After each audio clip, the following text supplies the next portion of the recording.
Good day everyone. In this video we are going to learn how to turn on high performance mode on Windows 10 and Windows 11. So let's begin.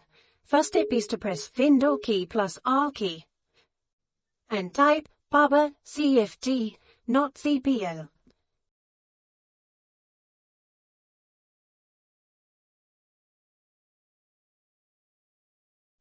And click OK.